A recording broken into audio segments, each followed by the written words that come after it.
आईने हिंदी के एक नए एपिसोड में आपका स्वागत है, जहां आपके लिए लेकर के आते हैं इंडियन डिफेंस की प्रमुख अपडेट्स को।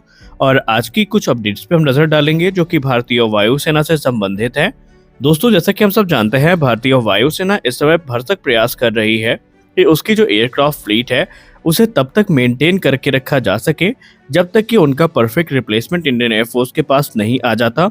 यहाँ पर हमारा कहने का तात्पर्य है कि भारतीय वायुसेना इस समय अपने MiG-29 यूपीजी, सुखोई 30 MKI और मिराज 2000 जैसे जो एयरक्राफ्ट है इनको मेंटेन करके रखने के प्रयास में है, और इसके लिए जो जरूरी अपग्रेड्स हैं ये भारतीय वायुसेना के द्वारा दिए जा रहे हैं। हम सब ने हाल ही में देखा कि भारतीय वायुसेना के सुखोई 30 MKI को अपग्रेड करने की कवायद हो चुकी है शुरू, और जो MiG-29 यूपीजी हैं इन्हें भी भारतीय वायुसेना के द्वारा सेकेंड लाइफ एक्सटेंशन प्रोग्राम से गुजारा जाएगा, जहां पर इनके एवियोनिक्स, रेडार और दूसरे सिस्टम्स को अपग्रेड किया जाएगा ताकि ये 2037 तक भारतीय वायुसेना की सर्विस में आराम से बने रहें।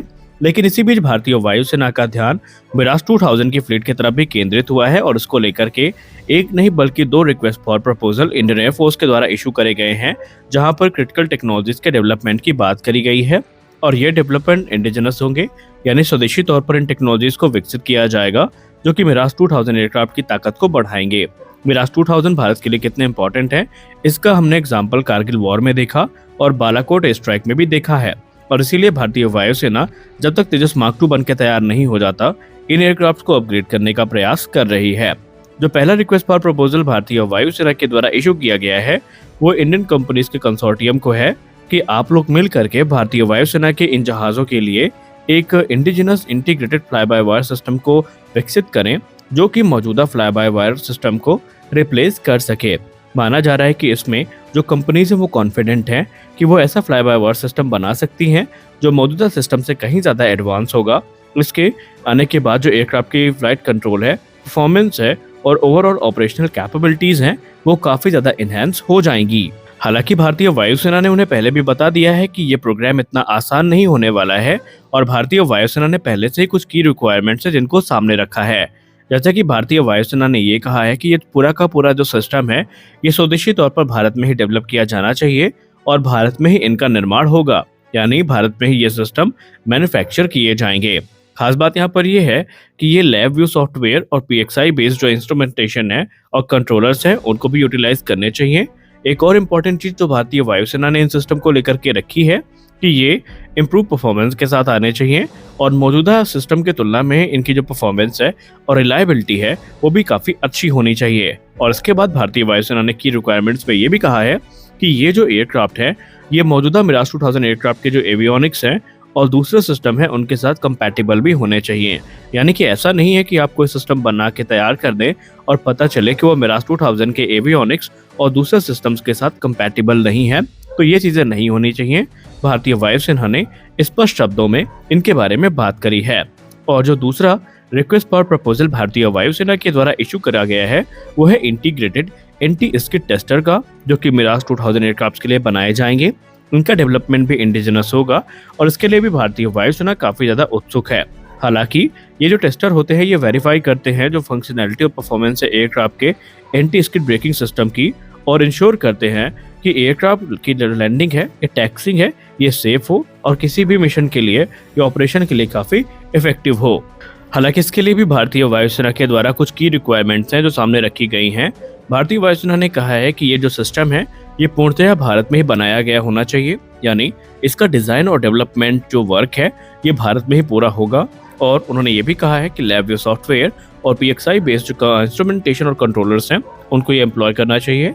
साथ ही साथ ये जो टेस्टिंग है इसमें काफ़ी एक्यूरेट और रिलायबल होनी चाहिए, यानी एंटी स्किड सिस्टम की जो टेस्टिंग है वो बहुत ही एक्यूरेट और रिलायबल होनी चाहिए, और ये पोर्टेबल होना चाहिए और इसे ऑपरेट करने में कोई भी दिक्कत नहीं होनी चाहिए, यानी ये पोर्टेबल और इजी टू ऑपरेट सिस्टम होना चाहिए। तो यहाँ पर जो इंडियन कंपनीज हैं उनको इस चीज़ पे पूरा कॉन्फिडेंस है कि भारतीय वायुसेना की जो रिक्वायरमेंट्स है उनको वो काफ़ी आसानी के साथ पूरा कर सकती हैं। हालांकि ये जो रिक्वेस्ट फॉर प्रपोजल है ये भारत की डिफेंस इंडस्ट्री के लिए भी काफ़ी महत्वपूर्ण माना जा रहा है, क्योंकि धीरे धीरे भारतीय वायुसेना की सारी रिक्वायरमेंट इंडिजिनस तौर पर पूरी हो रही हैं। आपको याद ही होगा हमने दोपहर की वीडियो में कहा था कि भारतीय वायुसेना ने पुणे में जो विद्यालय था या जो यूनिवर्सिटी थी वहाँ पर संबोधित करते हुए कहा था कि हमने रशिया यूक्रेन युद्ध और इसराइल हमास वॉर से एक चीज अच्छी सीखी है, वो ये है कि आप इम्पोर्टेड सिस्टम्स की ताकत पे या इम्पोर्टेड वेपन्स की ताकत पे युद्ध नहीं जीत सकते। आप युद्ध तभी जीत सकते हैं जब तक कि आप स्वदेशीकरण पर ध्यान दें। यानी कि अब भारतीय वायुसेना को ये चीज समझ में आ चुकी है कि वो पुराना रवैया उनको बदलना पड़ेगा, जहां पर हम अधिकतर जो इम्पोर्टेड सिस्टम्स थे उन पे डिपेंडेंट रहते थे। फॉर एग्जाम्पल, अभी तक हथियारों की पूर्ति के लिए हम या तो रूस की तरफ देखते थे या फिर दूसरे जो देश है उनकी तरफ देखते थे, लेकिन अब वही सारे सिस्टम भारत में बनाए जा रहे हैं। मिराज 2000 की बात करें तो ये भारतीय वायुसेना में अभी लंबे समय तक सर्विस देने वाले हैं। इस बात का प्रमाण तो हमें तभी मिल गया था जब 2013 के आसपास इसके अपग्रेड की शुरुआत करी गई। हालांकि 2021 की रिपोर्ट उतनी संतोषजनक नहीं थी और निराश करने वाली थी, जहां पर कहा गया था कि अभी भी भारतीय वायुसेना की सिर्फ 50% से थोड़ी ज्यादा फ्लीट ही अपग्रेड हो पाई है। लेकिन आपको याद होगा, फ्रांस के साथ एडिशनल 20 से ज्यादा जो मिराज 2000 एयरक्राफ्ट है इनके ऑर्डर को प्लेस किया गया था। इसको लेकर के मत ये है कि भारतीय वायुसेना अपने एयरक्राफ्ट की फ्लीट को मेंटेन करके रखना चाहती है। और एक बात जो हम लोग अच्छे से जानते हैं वो ये है कि खुद फ्रांस में जो मिराज 2000 एयरक्राफ्ट हैं इनका प्रोडक्शन बंद किया जा चुका है, जिसका सीधा मतलब ये है कि आने वाले समय में भारतीय वायुसेना को अच्छे से पता है कि जो स्पेयर पार्ट्स की कमी है वो हो सकती है। तो वो कमी भारतीय वायुसेना को परेशान न करे और ये एयरक्राफ्ट लंबे समय तक सर्विस में बने रहें। इसके लिए भारतीय वायुसेना पहले से ये इंश्योर कर रही है कि ये जो एयरक्राफ्ट है इनकी डिलीवरी से जो इम्पोर्टेड स्पेयर पार्ट्स हैं उनकी प्राप्ति भारतीय वायुसेना के द्वारा कर ली जाएगी, जिससे कि जो मिराज 2000 एयरक्राफ्ट है इनका ऑपरेशन चलता रहेगा। हालांकि इसके अलावा भारतीय वायुसेना मिराज 2000 में जो वेपन इंटीग्रेशन है स्वदेशी, उसको भी काफी महत्व दे रही है। रिपोर्ट्स की बात माने तो इस समय भारतीय वायुसेना इन संभावनाओं को कंसीडर कर रही है कि भारत की जो स्वदेशी BVR मिसाइल्स हैं, जिनमें अस्त्र मिसाइल का नाम लिया गया है, उनका इंटीग्रेशन मिराज 2000 में किया जा सकता है।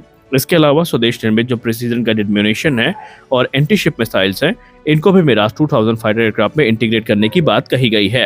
हालांकि आपको बता दें कि वर्ष 2017 के आसपास या 2017 से 19 के बीच में एक रिपोर्ट काफी ज्यादा सर्कुलेट हुई थी, जहां पर MBDA से मिराज 2000 एयरक्राफ्ट में मीटियोर मिसाइल के इंटीग्रेशन को लेकर के बातचीत करी गई थी। लेकिन उस समय MBDA ने यह कहते हुए मना कर दिया था कि फिलहाल MBDA की जो मीटियोर मिसाइल है उसके लिए मिराज 2000 एक उपयुक्त प्लेटफॉर्म नहीं होगा। तो वहां पर भारत ने फिर उस पूरे के पूरे प्रयास को ही रद्द कर दिया था। लेकिन अस्त्र मिसाइल के इंटीग्रेशन को लेकर के जो उम्मीदें हैं वो जगी हैं और माना जा रहा है कि आने वाले भविष्य में भारतीय वायुसेना के ये जो एयरक्राफ्ट हैं इनमें स्वदेशी मिसाइल भी हमें देखने को मिलेगी और ये तब तक सर्विस पे बने रहेंगे जब तक कि भारतीय वायुसेना को तेजस मार्क 2 फाइटर एयरक्राफ्ट, जो कि संभावित है कि 2028 तक प्रोडक्शन में उतार दिए जाएंगे, वो एक उचित संख्या में बन के नहीं मिल जाते। तो इस वीडियो में हमने जाना कि कैसे भारतीय वायुसेना अपने एयरक्राफ्ट की ताकत को बढ़ा रही है, कैसे भारतीय वायुसेना एक सोची समझी रणनीति के साथ आगे बढ़ रही है। तो आज के इस वीडियो में बस इतना ही। हम आशा करते हैं ये वीडियो आपको अच्छी लगी होगी। वीडियो अच्छी लगी तो वीडियो को लाइक करिए, नए चैनल को सब्सक्राइब करिए। मिलते हैं अगले वीडियो में, तब तक के लिए जय हिंद।